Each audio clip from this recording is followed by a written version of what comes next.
सिद्धाणं नमो वैरियाणं नमो वज्रायाणं नमो लोये सब साहुणं ऐसो पंचनमो यारो सब पाप प्रणाशनो मंगलाणं च सबेसिं परमं होई मंगलम परमं होई मंगलम। वीतराग विज्ञान पाठमाला भाग 1 चौथे नंबर का पाठ। षट आवश्यक 6 आवश्यकों की चर्चा हम पढ़ रहे थे। आत्मा को समझकर उसमें लीन होना ही निश्चय आवश्यक है और ज्ञानी श्रावक के योग्य आंशिक शुद्धि के साथ साथ शुभ विकल्प भी आते हैं, उन्हें व्यवहार आवश्यक कहते हैं। 6 प्रकार के आवश्यक हैं। आप लोगों को दोहा याद हो गया होगा अभी तक, तो एक बार साथ में बोलते हैं अपन, है ना। देव पूजा गुरुपास्ति स्वाध्याय संयमस्तपः दानं चेति गृहस्थानां षट्कर्माणि दिने दिने। इसमें 5वें नंबर के जो तप आवश्यक है उसकी चर्चा चल रही थी।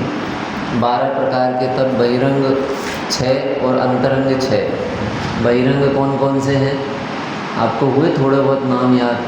आज बोर्ड रखना भूल गए हैं, कोई बात नहीं। देखो, अंशन, ऊनोदर, फिर वृत्ति परिसंख्यान, रस परित्याग, विविक्त संयासन और काय क्लेश, ये हो गए 6 बहिरंग। और अंतरंग प्रायश्चित, विनय, वैयावृत्ति, स्वाध्याय, विसर्ग और ध्यान, जिसमें से 6 बहिरंग की भी चर्चा हमारी हो चुकी है। अंतरंग तप में भी प्रायश्चित की चर्चा हो गई है, विनय की चर्चा हो गई है। आज चर्चा प्रारंभ होनी है वैयावृत्ति की। 3रे नंबर का देखो आप, अंतरंग जो तप है 3रे नंबर का वैयावृत्ति। जब हम ये शब्द सुनते हैं वैयावृत्ति तप, तो वैयावृत्ति सुनते ही हमें क्या ध्यान आता है? जब वैयावृत्ति करना है तो क्या करना है वैयावृत्ति में? बोलो, हाथ पैर दबाना है ना। वैयावृत्ति है ना, हाथ पैर दबाना। अब आप विचार करो, ये वैयावृत्ति नाम का तप किसका है? मुनिराजों का है कि श्रावक का है? ये श्रावक के तप है। 12 तप कौन मुख्यता से बांटता है? ये मुनिराज भाते हैं ना 12 तपों को। अब मुनिराज का तप है, तो पालन कौन करवाएगा? हाथ पैर कौन दबाएगा? श्रावक। वैयावृत्ति कौन कर रहा है? श्रावक। और तप किसका है? मुनिराज का। तो मुनिराज का तप और पालन कौन कर रहा है?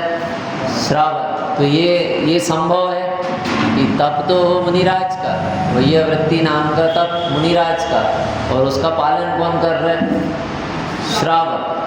तो यद्यपि ऐसे भी कार्य होते हैं, कोई मुनि भगवंत हो, उन्होंने बहुत गमन किया है, उनके हाथ पैर आदि में श्रावक को समझ में आ गया कि प्रतिकूलता है, तो वह इस तरह के भी भक्ति वशात कार्य करता है। लेकिन वह जो वैयावृत्ति की यहाँ पर चर्चा है, वो वैयावृत्ति तो नहीं है, आप समझे। और जिस वैयावृत्ति का स्वरूप हमने समझ के रखे हैं और माने हैं और एकदम ख्याल में आता है कि वैयावृत्ति यानी हाथ पैर दबाना, तो वो तो वैयावृत्ति नाम का तप नहीं है। क्योंकि ये कौन सा तप है? अब आप देखो, ये बहिरंग है कि अंतरंग है? अगर ये हाथ पैर दबाने वाला तप होता तो इसको तो बहिरंग तप में लेते। और पालन कौन कर रहा है? मुनिराज।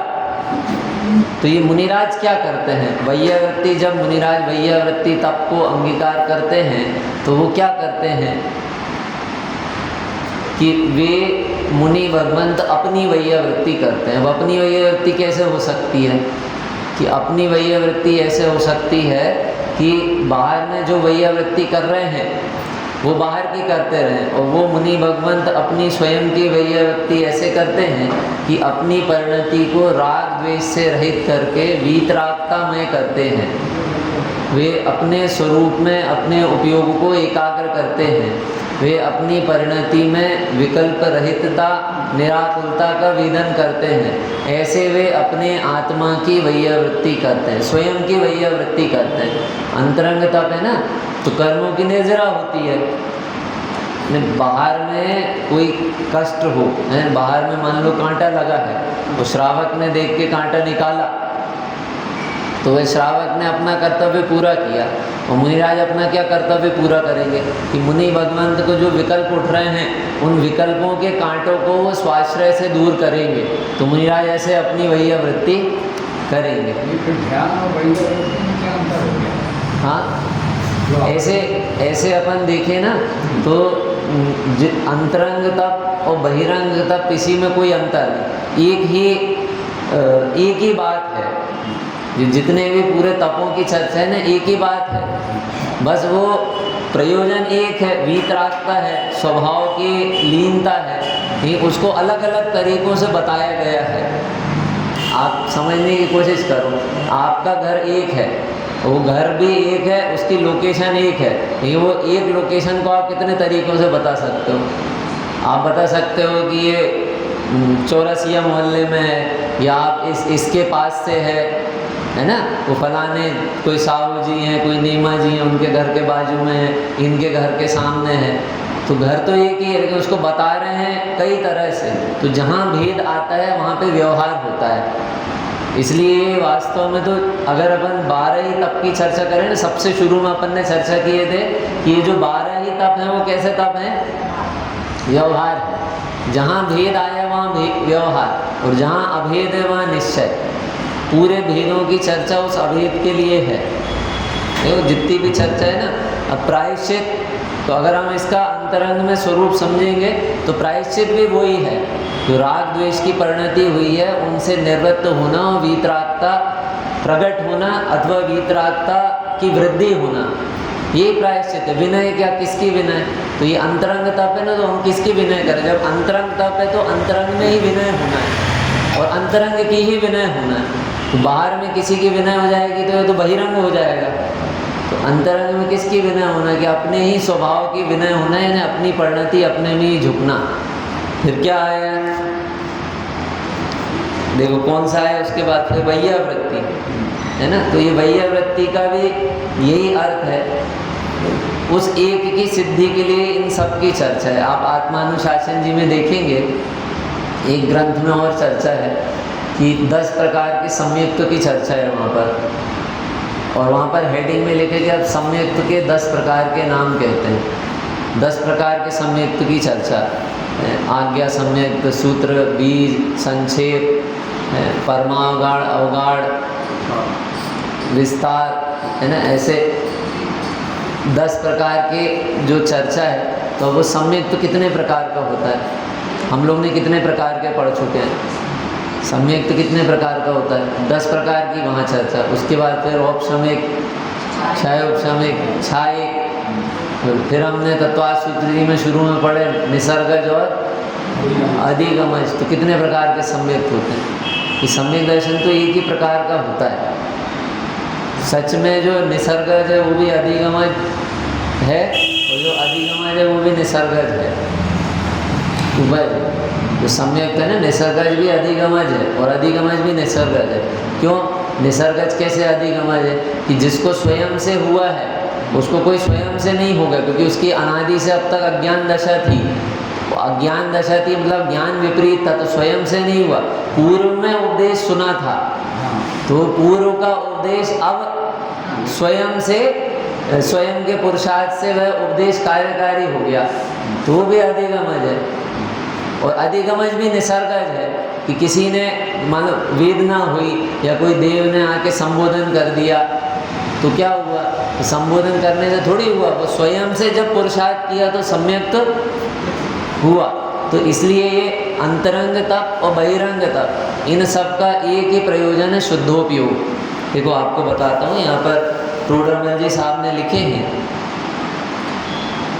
मोक्ष में मार्ग प्रकाशक ग्रंथ में निश्चय धर्म तो वीतराग भाव है, अन्य नाना विशेष बाह्य साधनों की अपेक्षा से उपचार किया है, उनको व्यवहार मात्र धर्म संज्ञा जानना। अनेक प्रकार से उपचार किया है, भेद किया है, उन सबको व्यवहार संज्ञा जानना।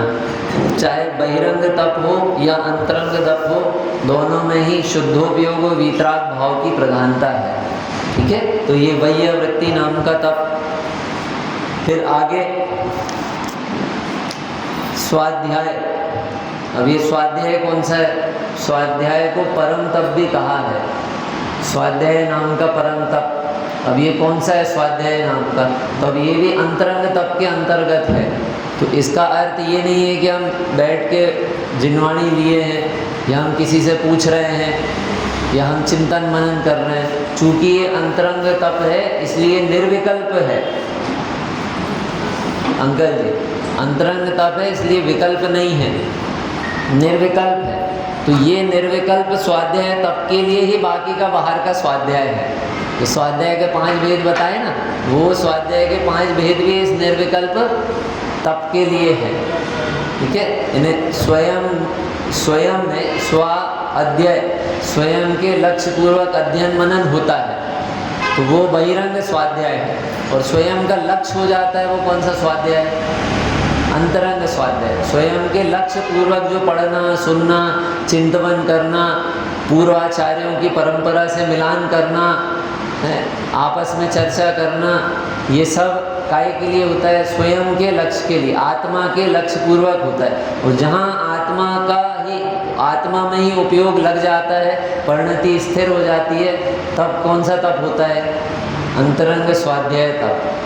क्योंकि ऐसे हम बाहर से देखेंगे ना तो हमें ये तप दिखेंगे ही नहीं। आप बताओ, 12 तप पूर्वक निर्जरा होती है।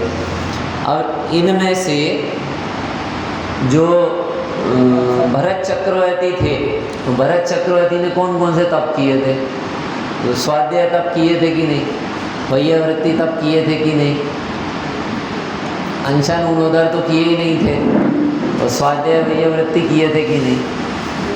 कितने हैं? वो तो अपन ने एक नाम ले लिए। कितने ऐसे मुनि भगवान थे, दीक्षा लिए और अंतर मुहूर्त में उनको केवल ज्ञान हो गया, अंतर मुहूर्त में केवल ज्ञान हो गया। यानी वे दीक्षा लेने के बाद ना उन्होंने ईर्या समिति का पालन, व्यवहार से देखें अपन जो भेदों की चर्चा की, ईर्या समिति का पालन भी नहीं किया, ऐषणा समिति का किया कि नहीं? कि भोजन ही नहीं हुए तो ऐषणा समिति का कैसे पालन होगा? तो ये जितनी भी बाहर की चर्चा है सिर्फ एक वीतराग और शुद्धोपयोग परिणति के लिए है। तो यहाँ पर भी जब स्वाध्याय की हम चर्चा करेंगे तो वो स्वाध्याय बहिरंग तप ना होके अंतरंग तप है। और अंतरंग तप है अर्थात वह स्वाध्याय जिसके लिए है उसमें परिणति लीन हो जाना स्वाध्याय नाम का तप है। और दादा कई बार कहते हैं, उनके जो 10 लक्षण की जिनवाणी है उसमें भी लिखा है कि ये तप को कोई तप मानता ही नहीं है। जैसे 2 बच्चे हैं, एक ने किया है उपास और एक कर रहा है स्वाध्याय, और दोनों बच्चे बैठे हैं और इतने में डोरबेल बची, कोई आया तो मम्मी किसको भेजेंगी? पहले एक बच्चे ने उपास किया है, 10 लक्षण का समय उसने 9 दिन का उपास कर लिया, और एक बच्चा 9 दिन से स्वाध्याय कर रहा है 5-5, 6-6, 7-7 घंटे, और इतने में डोरबेल बजी तो मम्मी किसको भेजेंगी? वो उपास वाले को नहीं, स्वाध्याय वाले को क्यों भेजेंगे? कि मम्मी को लग ही नहीं रहा है कि ये भी तपस्वी है, वो किसी को नहीं लग रहा कि स्वाध्याय भी तप है और वह करने वाला तपस्वी है। जबकि स्वाध्याय को तप नहीं कहा गया, स्वाध्याय को परम तप कहा है। कौन सा तप है? परम तप। तो दिक्कत ये है कि करने वाले को भी ये नहीं लगता कि ये परम तप है और कराने वाले को भी नहीं लगता, जबकि इसमें उत्तरोत्तर कर्म की निर्जरा विशेष है। ये जो जितने भी तपों की चर्चा हुई ना, इसमें उत्तरोत्तर कर्म की निर्जरा विशेष रूप से होती है। स्वाध्याय में और निर्जरा है, अनशन से ज़्यादा अवमोदर है, अवमोदर से ज़्यादा वृत्ति परिसंख्यान, उससे ज़्यादा रस परित्याग, उससे ज़्यादा विविक्त सही आसन, उससे ज़्यादा काय क्लेश, फिर उसके बाद प्रायश्चित, उससे ज़्यादा विनय, उससे ज़्यादा वैयवृत्ति, उससे ज़्यादा स्वाध्याय। इसलिए सतपद वालों ने, पंडित विपिन जी शास्त्री ने ये सतपद के बैनर पे ही लिखा है, तपस्वियों का मेला। तपस्वियों का मेला, ये जो स्वाध्याय करेंगे ना जितने जी, ये काय का मेला लगेगा जब सब इकट्ठे होंगे तो, तपस्वी का मेला। क्योंकि स्वाध्याय से जो निर्जरा होती है, स्वाध्याय से जो भूमिका बनती है, वो बाहर के और किसी अन्य कारणों से नहीं बनती। इसलिए आचार्यों ने, ज्ञानियों ने सम्यक दर्शन के लिए सबसे महत्वपूर्ण कोई बात बताई है, तो वो क्या बताई है? तत्व विचार। बहुत देवादिक की प्रतीति करे, बहुत ग्रंथों का अध्ययन करे, बहुत व्रतादिक को पाले, तो भी वह सम्यक्त का अधिकारी नहीं है। और तत्व विचार वाला इसके बिना भी सम्यक्त का अधिकारी है। अब ऐसा क्यों लिखा कि सही बात तो है कि जो तत्व विचार करेगा वो इसके बिना रह ही नहीं पाएगा। इसके बिना भी तत्व का सम्यक्त का अधिकारी इसलिए कहा कि ये सब करने के बाद भी अगर तत्व विचार नहीं हुआ तो हमें सम्यक दर्शन होगा नहीं। आपको समझ में आ रहा है कुछ? स्वाध्याय का कितना महत्व है, तत्व विचार का कितना महत्व है। तत्व विचार होगा तो हम सम्यक के अधिकारी होंगे, और सब कुछ बाहर का हो जाएगा और तत्व विचार नहीं होगा तो हम सम्यक के अधिकारी नहीं होंगे। तो तत्व विचार क्या होता है कि जिनवाणी के जो सिद्धांत हैं उनको मंदिर के बाहर निकलने के बाद भी हर परिस्थिति में अप्लाई करना, उसका नाम तत्व विचार है। छोड़ने योग्य लगे, ग्रहण करने योग्य लगे, उसका नाम तत्व विचार है। तत्व विचार क्या है? हम तो बहुत तत्व का विचार करते हैं, पूरे जिनवाणी के जितनी प्रश्न मंच आते हैं उनमें भी हम शामिल होते हैं, सब याद करते हैं, पढ़ते हैं, लिखते हैं, सुनते हैं कि बहुत अच्छी बात है, इसके अलावा और कुछ करने लायक नहीं। लेकिन हम ये क्यों कर रहे हैं कि इसमें जो पढ़ रहे हैं ना उनको समय समय में हम अप्लाई करें, तो इसका महत्व है। कुछ दिन पहले पापा जी ने उदाहरण दिए थे, आपको याद हो तो, कि कोई जंगल गया और जंगल जाने के बाद जंगल गया तो बंदूक तो भूल गया, वो लाइसेंस लेके चला गया, और इतने में सामने शेर आ गया। तो उसने क्या बोला शेर को? क्या दिखाया उसने? लाइसेंस। तो बचेगा कि नहीं बचेगा? और सुनना आप ध्यान से, कदाचित वो लाइसेंस तो भूल जाए और बंदूक ले आए तो काम आ जाएगी। लाइसेंस भूल जाए और बंदूक ले आए तो काम आ जाएगी। ये बंदूक नहीं लाया और लाइसेंस लाया तो कोई काम नहीं आया। हमने पढ़े और भाव रहित पढ़े, आत्महित के लक्ष्य के बिना पढ़े। सुनो, हमने पढ़े और आत्महित के लक्ष्य के बिना पढ़े, सुने, समझे, तो ये काम आने वाला नहीं। और हमने पढ़े सुने ही नहीं, लेकिन हमारा आत्महित का लक्ष्य जाग गया कि मुझे तो मेरा हित करना है, बिना लाइसेंस की बंदूक, तो भी उस आत्महित के लक्ष्य से, उस अपने हित के भाव से हमें सच्चा मार्ग मिल ही जाएगा।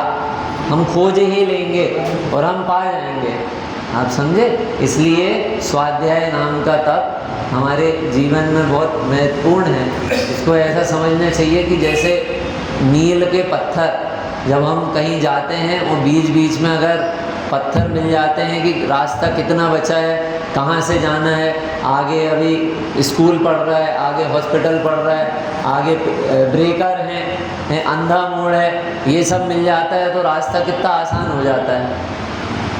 ऐसे ही जब हम अपने इस जीवन में चल रहे हैं, हमारा जो दिनचर्या चल रही है, इस बीच में हमें जिनवाणी के वचन मिल जाएं तो हमें कदम कदम में पता चल जाता है कि कैसे खाना है, कैसे पीना है, कैसे घर वालों के साथ रहना है, कैसे समाज में रहना है, कैसे हमें बोलना चाहिए, नहीं बोलना है तो क्या करना चाहिए, कैसा सोचना चाहिए, कैसे हमारे भाव होना चाहिए और उन भावों के पीछे का अभिप्राय कैसा होना चाहिए, सारा हमें स्वाध्याय से पता चलता है। यहाँ तो जो मुख्यतः मुनि भगवंतों के निमित्त से तप, स्वाध्याय तप की चर्चा आई है, वह स्वरूप में एकाग्र होने रूप स्वाध्याय नाम का तप है। ठीक है, चलिए अब व्युत्सर्ग।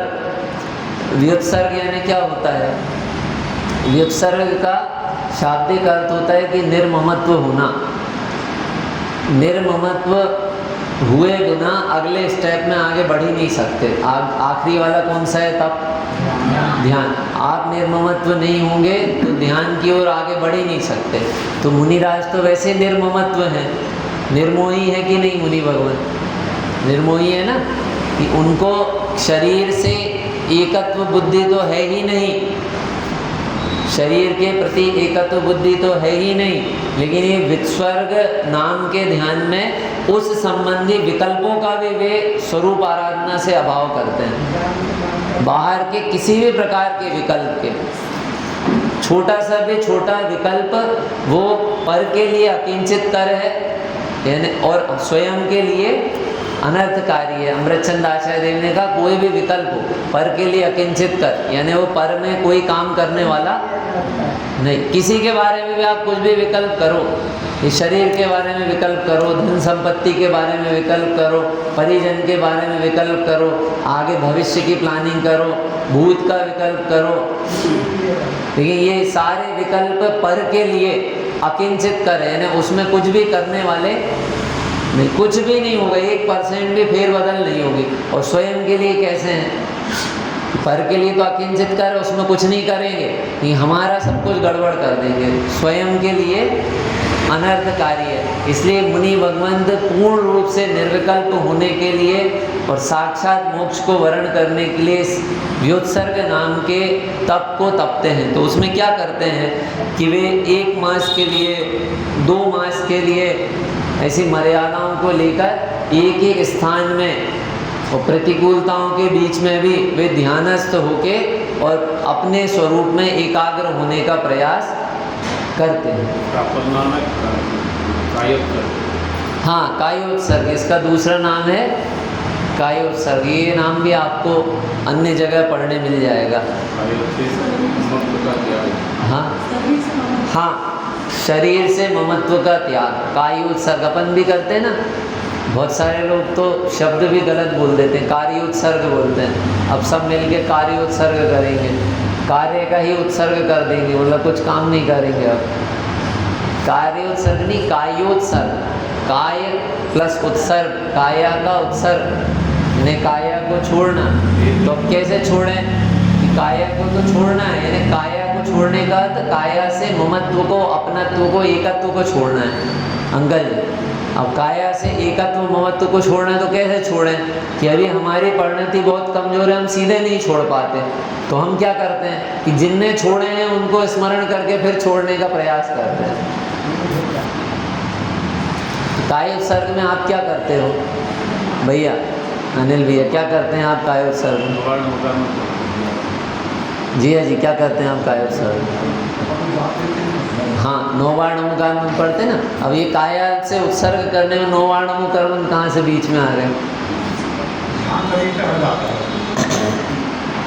हाँ, देखो ये एक क्रम है, आप समझे? इन्हें पहले हमें स्वेटर पहने हैं और शर्ट पहने हैं, तो हमें अगर शर्ट उतारना है तो स्वेटर भी उतारना है। सीधे शर्ट उतारने का प्रयास करेंगे तो उतरेगी तो नहीं, शर्ट भी फटेगी और स्वेटर भी फटेगी। तो इसलिए हमारी परिणति इतनी कमज़ोर है कि अब हम विषयों से, बाहर के विषयों से, पंचेंद्रिय विषयों में, कषायों में, इसमें रमी हुई परिणति से हम आए और अब हमें अपने स्वरूप का ध्यान करना है। इस काया से ममत्व को, एकत्व को हटाना है, अपना उपयोग अपने आत्म स्वभाव में लगाना है। अब हम लगाने का सीधे प्रयास कर रहे हैं तो अभी हमारा लग नहीं रहा है। तो क्या करते हैं हम कि जिन्होंने इसका ममत्व छोड़ दिया है, इसका एकत्व छोड़ दिया है, जिन्होंने आत्मा की स्वरूप की आराधना करी है, ऐसे पंच परमेष्ठी भगवान को हम स्मरण करते हैं। लेकिन उनका स्मरण भी काय के लिए है? स्वभाव के स्मरण के लिए। जैसे 12 व्रत काय के लिए है? 12 व्रत काय के लिए? कि अनशन भोजन छोड़ने के लिए, कि भोजन छोड़ने के लिए नहीं, अच्छे से भोजन करने के लिए है। कि बाहर में जिस जड़ भोजन को हम भोजन मान रहे थे, वहाँ से उपयोग को हटा के बुद्धिपूर्वक, नियम पूर्वक उस भोजन का त्याग करके जो आत्मा के आनंद का भोजन है उसको प्रति समय लें। उतना समय बचा के वो समय को भी आनंद भोजी बनकर और ग्रहण करें, इसके लिए ये था, है ना। इसलिए क्रमशः ये सबका ही 12 तपों का एक ही प्रयोजन है, वीतरागता शुद्धोपयोग। अब देखिए आगे ध्यान, ध्यान नाम का तप। अब ये ध्यान नाम का कौन सा तप है? आपने सुना है ध्यान, बहुत सारी जगह ध्यान शिविर लगते हैं, बहुत सारे जीव ध्यान करा रहे हैं, अन्य मतियों में भी ध्यान केंद्र होते हैं, फिर ध्यान कराते हैं। तो ये ध्यान नाम का तप कौन सा होता है? कि पहली बात तो ये अंतरंग तप है। ध्यान कौन सा तप है? अंतरंग तप है। उसकी दूसरी बात, ये ध्यान करना चाहे और बाकी के तपों की पता ही नहीं हो तो ध्यान नहीं कर सकता। प्रायश्चित के बिना ध्यान नहीं हो सकता, विनय के बिना ध्यान नहीं हो सकता, वैयावृत्ति के बिना ध्यान नहीं हो सकता, स्वाध्याय के बिना ध्यान नहीं हो सकता, व्युत्सर्ग के बिना ध्यान नहीं हो सकता। और ध्यान साक्षात मोक्ष का कारण है। और ध्यान की परिभाषा जब आचार्यों ने कही तो ध्यान किसे कहा है? एकाग्र चिंता निरोधो ध्यानम। एक को अग्र करके चिंताओं का निरोध, विकल्पों का निरोध का नाम ध्यान है। और कोई भी ध्यान अंतर्मुख से ज़्यादा टिकता नहीं है।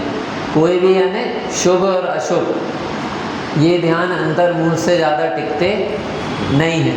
और शुद्ध ध्यान यानी वीतराग ध्यान, स्वाभाविक ध्यान, आत्म ध्यान, कि वो अंतर्मुख तक अगर टिक गया ना तो उसके बाद फिर वह अनंत काल तक वही ध्यान होगा। देखो 9वां अधिकार है तत्वार्थ सूत्र जी का, इसमें 26वें नंबर का श्लोक है, 27वें नंबर का, आपको तो याद ही होगा। उत्तम सैननस एकाग्र चिंता निरोधो ध्यान मांतर मुहूर्तात। उत्तम यानी उत्तम सैनन वाले जीव अंतर मुहूर्त के लिए क्या हुआ इसका? एकाग्र उपयोगों को करते हैं। अंतर मुहूर्त के लिए स्वभाव एकाग्र उत्तम सैनन वाले जीव करते हैं। वो कहाँ चले जाते हैं? कि वो निर्जरा होकर, निर्जरा का प्रकरण चल रहा है 9वें अधिकार में, कि निर्जरा कर्मों की निर्जरा होकर वे साक्षात मोक्ष को वर्ण कर लेते हैं। अब हमको और आपको ध्यान करना है तो आचार्यों ने इतनी बढ़िया बात बताएं कि इस विश्व में कोई भी जीव बिना ध्यान के नहीं है। भैया आपको ध्यान करना है कि नहीं? कि इस विश्व में कोई भी जीव, जो जीव है वो बिना ध्यान के नहीं है। कैसे नहीं है ध्यान? हमें तो ध्यान करना है ना, कि वह 4 प्रकार के ध्यान होते हैं। कौन कौन से? आर्त, रौद्र, धर्म और शुक्ल। आर्त ध्यान, रौद्र ध्यान, धर्म ध्यान और शुक्ल ध्यान। आर्त ध्यान और रौद्र ध्यान, आर्त ध्यान और रौद्र ध्यान। इसमें से आर्त ध्यान है दुख रूप और रौद्र ध्यान है खुशी रूप, हर्ष रूप। जो हमें हर्ष होता है ना, प्रसन्नता होती है, उसमें है रौद्र ध्यान। और आर्त ध्यान कैसा है? दुख रूप। हाँ, राग और द्वेष रूप, ऐसा समझ सकते हैं। कैसे? तो आर्त ध्यान के कौन कौन से भेद हैं? कि 4 तरह के भेद हैं। कौन कौन से? इष्ट वियोग, अनिष्ट संयोग, वेदना जनित और निदान जनित। इष्ट वियोग यानी इष्ट का वियोग हो जाना, और उस समय जो परिणति में कलुषता होती है, जो शोक होता है, जो दुख होता है, उसका नाम क्या है? इष्ट वियोग आर्त ध्यान। इष्ट का वियोग हो जाना। अब वो इष्ट का वियोग हो जाना कौन सा होता है? तो हमें ऐसा सिर्फ इष्ट के वियोग में ध्यान आता है कि किसी का मर जाना, लेकिन इष्ट का वियोग का अर्थ ये होता है कि जिस जिस वस्तु को हमने इष्ट मान के बैठे हैं और उनके वियोग होने पर जो हमारे अंदर में दुख की परिणति होती है, दुख के परिणाम होते हैं, ये आर्त ध्यान है। देखो, आपका 10 रुपये का नोट गुम जाए, 100 का नोट गुम जाए, कान की बाली गुम जाए और कुछ नुकसान हो जाए, तो आपके दिमाग में क्या घूमता रहेगा? और दुख होता रहेगा कि नहीं? प्रति समय। अब बोलो, आपको किसने ध्यान करवाया? बताओ, आपको किसने ध्यान कराया? देखो, ध्यान को ना हमने बहुत अलग तरीके से समझ के रखे, इसलिए हम ध्यान नहीं कर पा रहे। सच में जब ध्यान की खबर हो जाएगी तो हमें ध्यान के लिए यद्यपि बैठा भी जाता है, लेकिन बैठने से ध्यान नहीं होता। तो ध्यान की खबर हो जाएगी ना। आप देखो, आपको किसी ने कोई शब्द बोल दिया दुर्वचन, अभी अपन ने इतना सब कुछ सुने और उसके बाद फिर समझ लो यहाँ से कोई बात ऐसी निकल गई जो आपके अनुकूल नहीं है, ठीक है। अब आप यहाँ से गए, अब आपको वो जो पूरे स्वाध्याय की या सभा के बीच की एक पंक्ति है, वो उसका आपको ध्यान होगा या करना पड़ेगा? बताओ, होगा कि करना पड़ेगा? कितने वर्षों तक ध्यान हो सकता है? आप सोचो, 2-4 साल नहीं, आपको कितनी बातें ऐसी होंगी जो 10-20 साल से ध्यान में होंगी।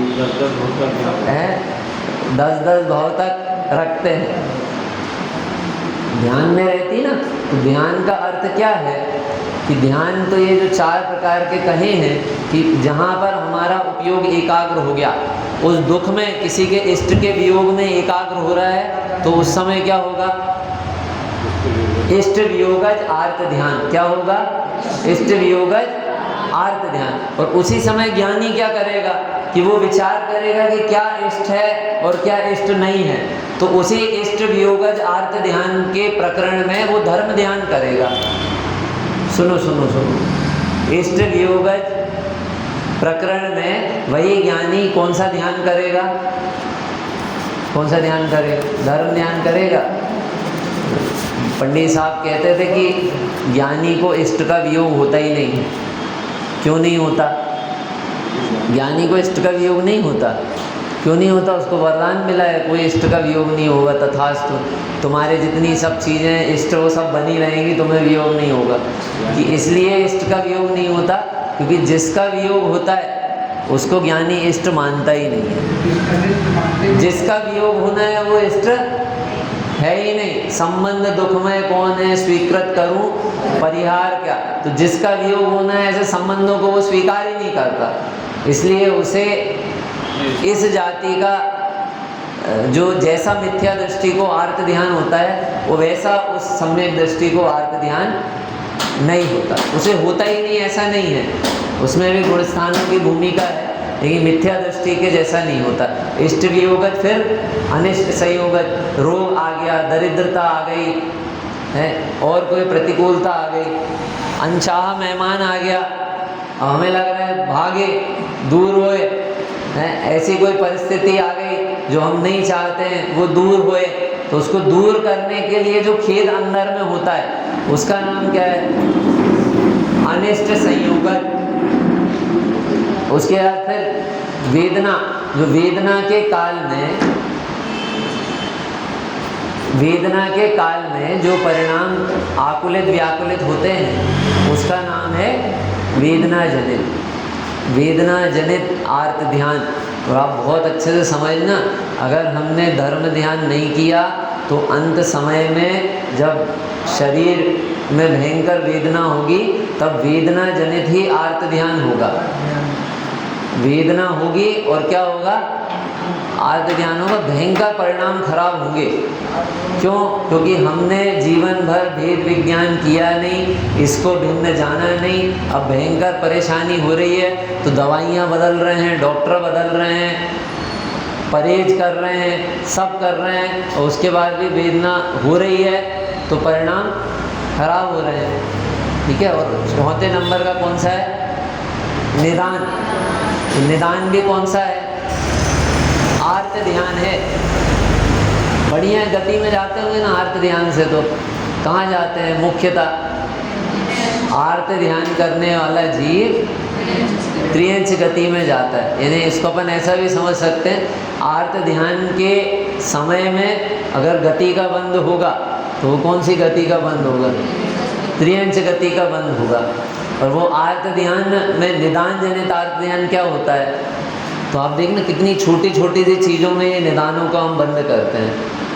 और कल ये प्रकरण भी आया था हम विधान कर रहे हैं, वो विधान से हम क्या चाह रहे हैं? हमें लग रहा है बढ़िया अच्छा सब शांति से हो, निदान है ये, हमें समझ में नहीं आ रहा, हम आर्त ध्यान कर रहे हैं। जितने भी अशुभ कार्य हैं, उन अशुभ कार्यों के पहले भी विधान करना चाहिए। आप सुनना, क्यों करना चाहिए? क्योंकि हम पाप के कार्य करने वाले हैं, तो हम उसके पहले भगवान के निकट आएंगे और भावना आएंगे कि जो हम कार्य करने वाले हैं वो करने लायक नहीं। करने लायक तो आपका ही ध्यान है, आपकी ही पूजन है, आपके जैसे ही स्वरूप में एकाग्र होना, ये करने लायक नहीं। ये मैं क्या करूं? मेरा इस जाति का राग छूटता नहीं है, छूट नहीं पा रहा है मेरी कमजोरी से, इसलिए मैं आपके पास आया हूँ। लेकिन उससे कुछ चाहना, हमने पूजन करी, उससे हम क्या चाह रहे हैं? अपने अपने अंदर में चेक करना। अगर हम उससे कुछ चाह रहे हैं ना, तो वो निदान है, और निदान में हमेशा हल्का पुण्य, हल्का फल मिलता है ना। निदान में हमेशा हल्का फल मिलता है। इन्हें मान लो हम जाने वाले हैं 12वें स्वर्ग, जब हम जाने वाले हैं समझ लो दूसरे स्वर्ग, और हमने सोचे कि भैया 4 निकाय के देव पड़े हैं, अपन तो होंगे नहीं बेईमाने, कम से कम अपन व्यंतर ही हो जाएं, ज्योतिष ही हो जाएं, हैं, यही हो जाएं। अब अगर उतना पुण्य है कि हम जाने वाले थे ऊपर के स्वर्ग, तो हमारे निदान रूप परिणति से वो उसका अपकर्षण होके और उस तरह से फल मिल जाएगा कि हम हल्की जाति के देव बन जाएंगे। इसको आप ऐसा समझो कि हमारे पास 100 रुपये हैं, और 100 रुपये में हमने कोई 5 रुपये की चीज़ 20 रुपये में, मतलब 5 रुपये की चीज़ थी, उसने बताया 100 रुपये या 200 बताया, और हमने बोला नहीं नहीं 100 रुपये में दो हमको, और उसने 5 रुपये की चीज़ 100 में पकड़ा दिया। लेकिन हमारे पास 5 रुपये थे और कोई 100 रुपये की चीज़ थी, तो वो आएगी कि नहीं आएगी?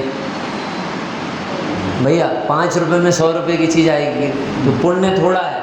और हमने सोचा निदान से तो सब मिल जाता है, तो मैं निदान करता हूँ, मैं सर्वार्थ सिद्धि में हूँ। तो सुनना, सर्वार्थ सिद्धि में तो हो जाएंगे, लेकिन सर्वार्थ सिद्धि के देव बन के नहीं होंगे। सर्वार्थ सिद्धि के देव बन के नहीं होंगे, सर्वार्थ सिद्धि में हो जाएंगे। तो कैसे होएंगे? फिर निगोदिया बन के हो जाएंगे।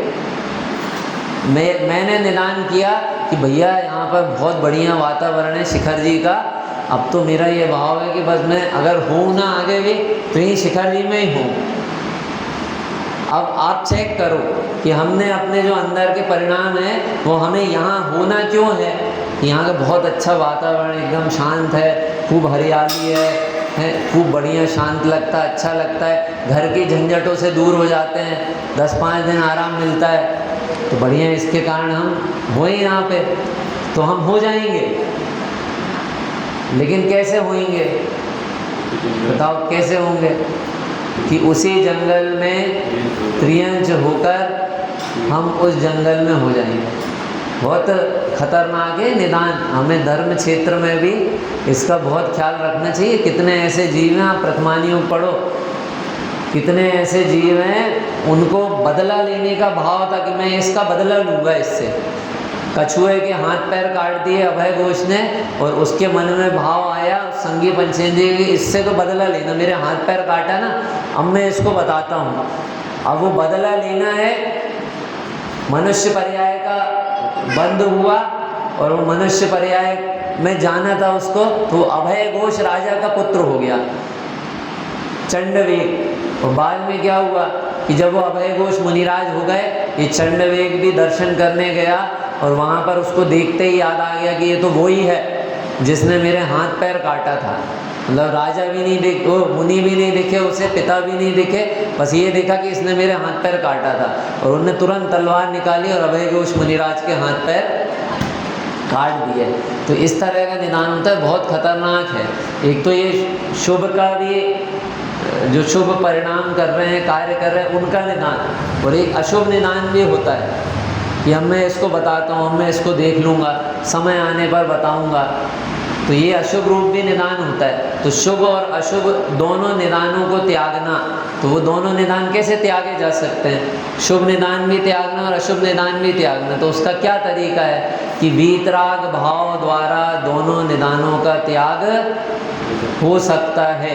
धर्म ध्यान के बिना ना आर्त ध्यान खत्म हो सकता है, ना रौद्र ध्यान खत्म हो सकता है। इन दो ध्यानों को छोड़ने के लिए दो ध्यानों को अपनाना पड़ेगा।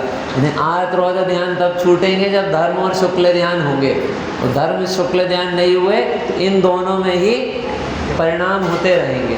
ठीक है, तो आर्त ध्यान के हमने यहाँ पर भेद देखे। कौन कौन से? इष्ट वियोगत, अनिष्ट संयोगत, वेदना जनित और निदान जनित, ये चार भेद आर्त ध्यान के। आर्त ध्यान द्वेष रूप है और रौद्र ध्यान राग रूप है। रौद्र ध्यान में भी चार भेद हैं, उसकी चर्चा अपन अगली बार करेंगे। बहुत सुंदर प्रकरण है ये ध्यानों को समझते हुए हम आगे भी बढ़ेंगे कि शुभचंद्र आचार्य ने ज्ञानार्णव में भी ध्यान का बहुत सुंदर प्रकरण लिखा है, उसकी चर्चा भी करेंगे।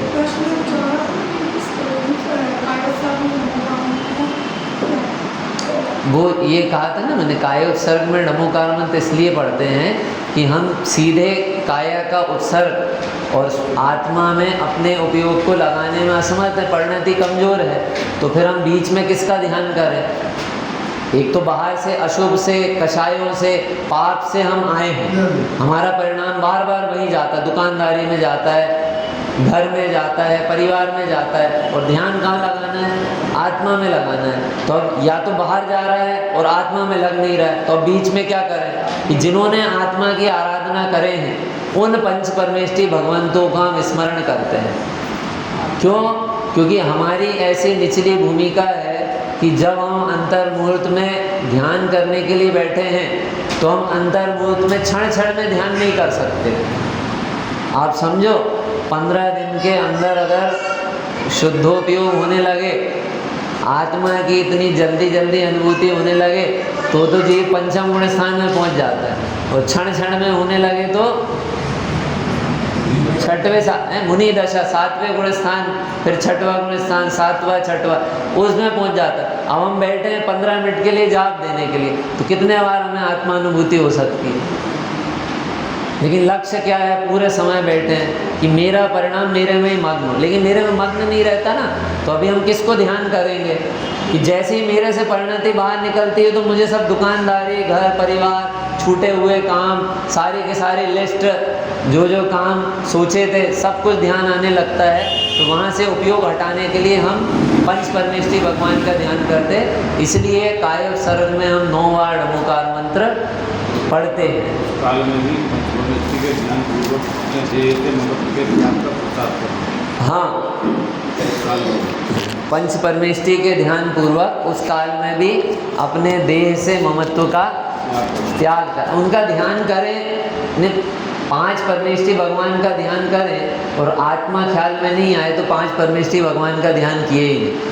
5 परमेष्ठी भगवान का ध्यान करें और देह और आत्मा भिन्न भिन्न नहीं दिखे, ऐसी प्रतीति में नहीं आए, तो फिर पंच परमेष्ठी भगवान का ध्यान किया ही नहीं, क्योंकि ये 5 परमेष्ठी जो है आत्मा की अवस्थाएं हैं, इसके अलावा और कुछ नहीं। जब हमने स्मरण किए उपाध्याय साधु परमेष्ठी को, अब साधु परमेष्ठी का हमने स्वरूप ध्यान किए, तो साधु परमेष्ठी बाहर से तो नग्न है ही अंदर में भी उनकी परिणति नग्न है। नग्न मतलब जैसे बाहर में जो अतिरिक्त वस्त्र थे उन्हें उतार दिया, ऐसे अंदर में जो राग द्वेष की परिणति थी, जो मिथ्या दर्शन ज्ञान चारित्र की मलिनता थी, उसको भी उन्होंने उतार दिया। तो ये प्रकरण जो है ना, ये बहुत सीखने जैसे है कि हमें सब कुछ समझ में आएगा। अभी तक हम नमोकार मंत्र पढ़ते थे तो 9 बार नमो अरिंदाम, नमो सिद्धाम, नमो आयर्याम, नमो वज्राम, हमें ऐसा लगता था कि 9 बार गिनती पूरी हुई तो हमारी जाप हो गई, जबकि असली जाप जब होती है जब हम गिनती भूल जाते हैं। जब गिनती भी भूल जाए, जब हमारा इतना उपयोग भगवान के पंच परमेष्ठी भगवान के स्वरूप के स्मरण में स्थिर हो गया कि पता चला नमो अरिंदाणन में ही अटक गए, नमो सिद्धाणन में अटक गए, ठीक है, तो उसके लिए ही था हमारा उपयोग स्थिर हो गया उनमें रमते हुए या स्वभाव में रमते हुए, तब तो हमारी गिनती पूरी नहीं हुई तो भी जाप पूरी हो गई। और अगर हमारा उपयोग वहाँ नहीं ठहरा और हमने पूरी माला फेरे और माला 108 बार फेरे और 5 बार भी पंचपरमेश्वरी भगवान याद नहीं आए तो माला तो फिर गई, कहीं हमारा कायोत्सर्ग हुआ नहीं। ठीक है, विचार। हाँ